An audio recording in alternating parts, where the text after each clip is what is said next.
નમસ્કાર મિત્રો, હળવદના ધબકાર પ્લેટફોર્મ પર આપ સૌનું હાર્દિક સ્વાગત છે। મિત્રો, અમે છીએ અત્યારે રાયદ્રા ગામે।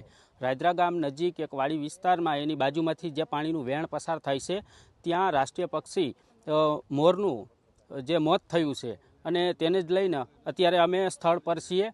અહીં પવનચક્કીના જે હેવી વીજ લાઈનો તે આ પાણીના વહેણમાં પસાર કરવામાં આવ્યા છે। અહીં ત્રણ વીજ લાઈનો પસાર થાય છે અને તેમાં શોર્ટ થઈ અને અવારનવાર રાષ્ટ્રીય પક્ષી મોરનું મોત થાય છે। એટલે કે અમે અહીં આવીને જાણ્યું તો અત્યાર સુધીમાં 15 જેટલા મોરનું જે મોત થયું છે। અત્યારે ગામના જે વાડી વિસ્તારના જે માલિક છે તેની આપણી સાથે છે, તેમની સાથે વાતચીત કરશું।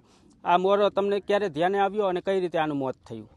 સવારમાં જ આ મોર રહ્યો એનું મૃત્યુ થયું છે અને સવારમાં જ બા આની કરે હું આટો મારવા આવ્યો એટલે ધ્યાને આવ્યું।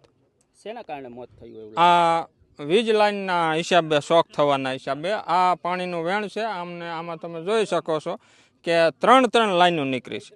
તો હવે આ ત્રણ લાઈનોના આ તો પક્ષી છે, એને કાંઈ કોઈ ખબર પડતી નથી કે અહીં હલાય કે ન હલાય। માણસ હોય તો એને ખબર પડે કે અહીં ન હલાય, કે આ તાર છે તો આપણે ન હાલે। હવે આનો આ કેટલા પાવરની હોય એ આપણને ખબર ન હોય।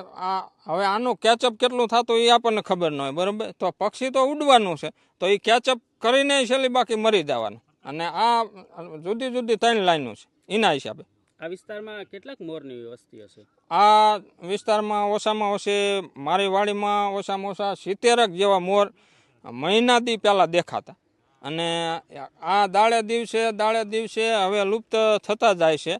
આના મોર બે ત્રણ દી મોર પાછા 2 મોર મરી ગયા હતા, ત્યારે હતો નહીં હું, એટલે ત્યારે આ વોકરો છે આપણે આમાં દાટી દીધેલા હતા। પછી આ આજ ખેલે આ ઘટના બની એટલે તરત જ મેં જાણ કરી। મેં કીધું આ કાયમ આવી ઘટના બને તો આપણો આ રાષ્ટ્રીય પક્ષી મોર છે અને એ લુપ્ત થઈ જશે, તો આના વિશે કંઈક સરકારે પણ વિચાર કરવો જોઈએ।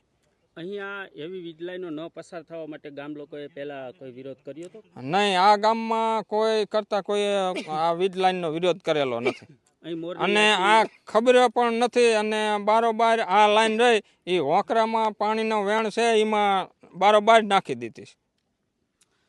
તો મિત્રો, અહીં મોરનો વસવાટ છે। અહીં 50 જેટલા મોરો જે છે તે અહીં આજુબાજુમાં પોતે કલરવ કરી રહ્યા હોય છે, ત્યારે અહીં પવનચક્કીની જે હેવી વીજ લાઈન જે અહીંથી મોરની જે વસ્તી જ્યાં છે ત્યાંથી પસાર કરી દેવામાં આવી છે। જોકે ખેડૂત મિત્રએ જણાવ્યું એ પ્રમાણે અહીં આ વહેણમાં, એટલે કે આ સરકારી જગ્યા છે તેમાં પંચાયતમાંથી મંજૂરી લીધી છે કે કેમ તેવા અનેક પ્રશ્નો અહીં ઉઠી રહ્યા છે। તેમજ આ મોરના મૃત્યુ પાછળ હવે ફોરેસ્ટ વિભાગ આ પવનચક્કીની જે વીજ લાઈન છે તે પવનચક્કી તંત્ર તેમની સામે કેવા પગલાં લેશે તે પણ જોવાનું રહ્યું।